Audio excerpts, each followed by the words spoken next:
So let's talk about who they faced in the ACC championship. The SMU Mustangs. Is it the 1980s again? I think they think it is because they're back paying players, though it's legal this time, and they're back winning football games in Dallas. The SMU Mustangs, first year in the conference, they were in the unique position of having been a conference champion last year and moving to a new conference this year. And I think I read that they are the first ever defending conference champion who made it back to a conference championship game in their new conference the next year when they moved. Now, of course, conference moving and stuff has become a lot more common in recent years. And we've really only had conference championship games since the 90s, but so it doesn't strain the whole history of football, but still kind of impressive. They went 11-3 last year, and they went 11-3 again this year. Another good year. They finished up number 12 in the AP, 11th in the coaches poll.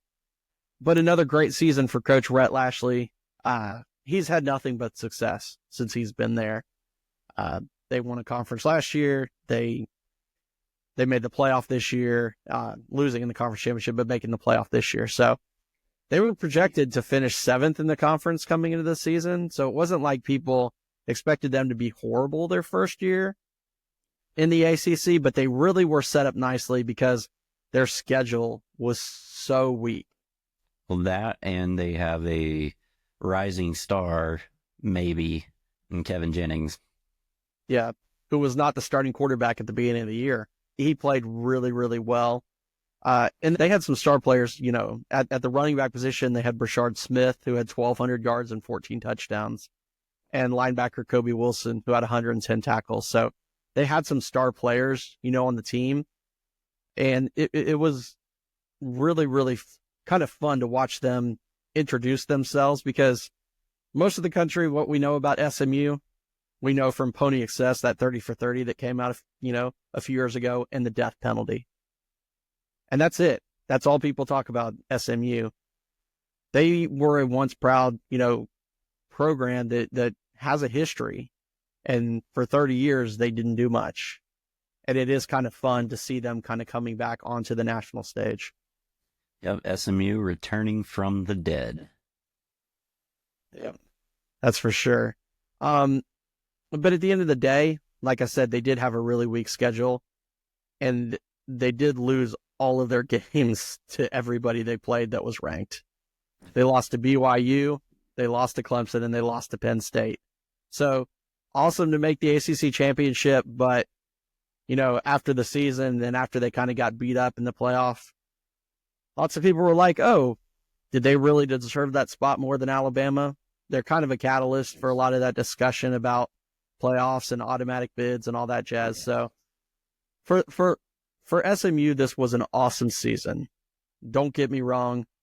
They did a great job coming into a new conference.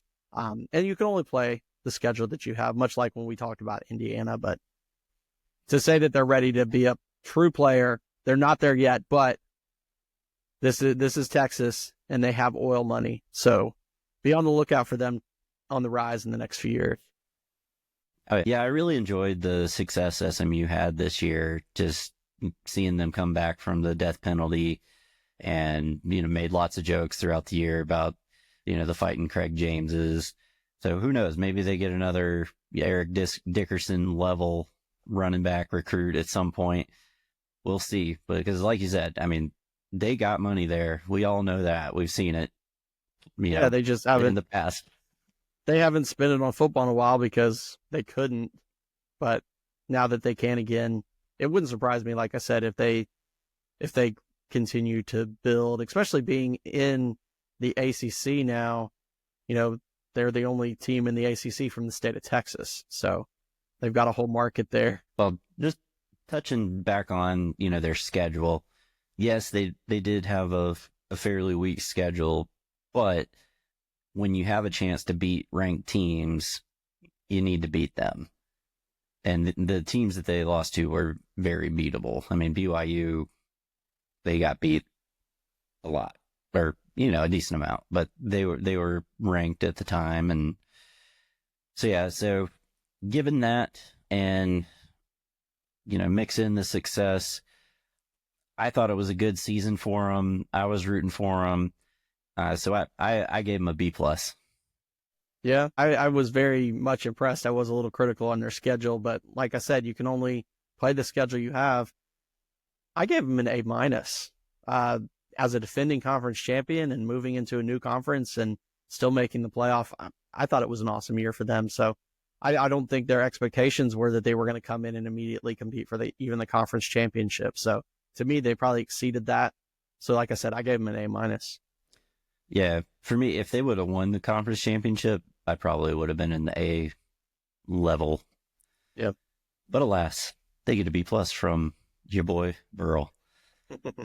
So their record grade, since they made the playoff, that gives them a B plus for that.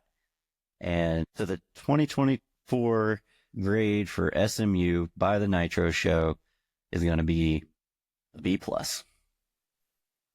A B plus for the Pony Express.